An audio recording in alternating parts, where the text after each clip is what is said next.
Bonjour et bienvenue chez Média Littérature. Aujourd'hui, on va faire une petite analyse concernant le mythe de Sisyphe d'Albert Camus.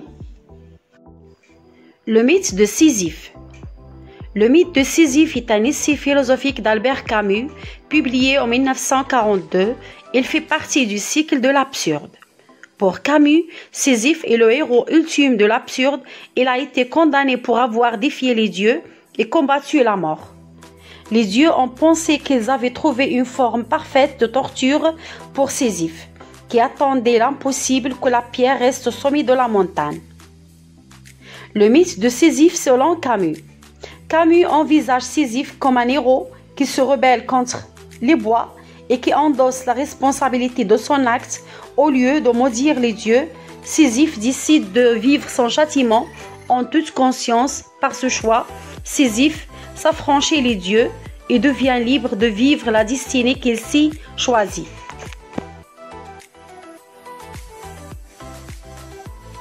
Le rocher de Sisyphe, signification et origine de l'expression. La signification: une tâche qui n'en finit pas de durer.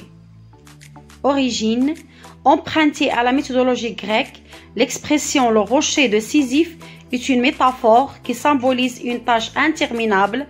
En effet, Sisyphe, l'un des personnages de la mythologie grecque, avait déclenché la colère des dieux de l'Olympe.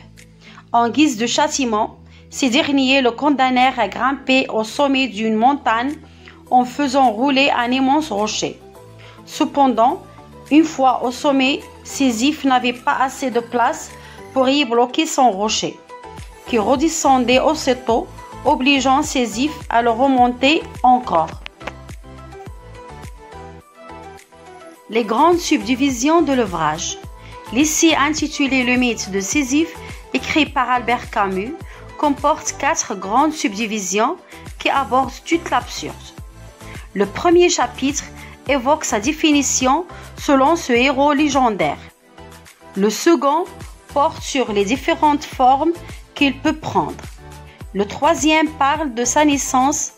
Dans le 4e chapitre, l'auteur tire une conclusion concernant l'absurde vécu par Sisyphe. Le châtiment de Sisyphe a fait l'objet de plusieurs interprétations. Selon une interprétation naturaliste du mythe, contestée par plusieurs critiques, Sisyphe représenterait le soleil qui s'élève chaque jour pour plonger à nouveau le noir sous l'horizon. Selon une interprétation morale, le châtiment de Sisyphe vient sanctionner son ivresse en symbolisant la vanité des ambitions humaines. François Nouel déclare ainsi que ce rocher qu'on lui fait rouler incessamment est l'emblème dans sa tête des desseins qui n'ont point d'exécution. Pourquoi Sisyphe a été puni? Hadès est intervenu en personne et Sisyphe fut sévèrement puni pour s'être rebellé contre la volonté de Dieu en confiant leurs secrets aux humains. Sisyphe fut condamné par Hadès à pousser un énorme rocher jusqu'au sommet d'une montagne dans le royaume des morts.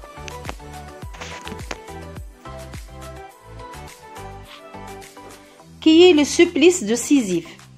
Pour avoir osé défier les dieux, Sisyphe fut condamné dans le Tartare à faire rouler éternellement jusqu'au haut d'une colline un rocher qui en redescendait chaque fois avant de parvenir au sommet.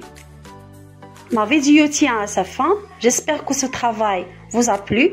À bientôt et à la prochaine.